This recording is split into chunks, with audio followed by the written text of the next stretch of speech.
about 2 years ago, and on the first visit said, well, we need to get rid of these shoes. Like I look at his shoes and he's got the old school, like New Balance shoes that are like a brick with an insert in it. And I said, well, this is what is feeding into your problems, and it's going to make it really hard for us to make progress. So we got to get rid of these.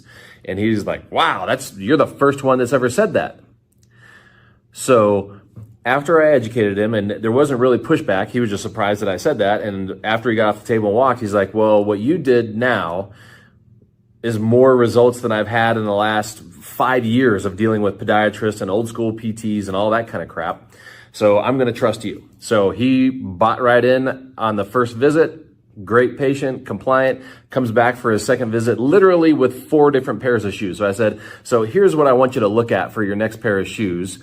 Gave him a couple models that would be not completely minimalistic, but definitely not what he's been wearing. Told him to get out of the orthotics. If he can, walk barefoot at home. If he can't be barefoot, at least be in a pair of loose, flimsy Crocs or house shoes or whatever.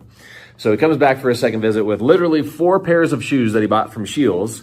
And they're the 4 pairs of shoes that I told him to check out. So he brings them in and says, are these the shoes? I was like, yeah. So we go through it and said, okay, let's stick with these, take the other 3 back, try these for a while.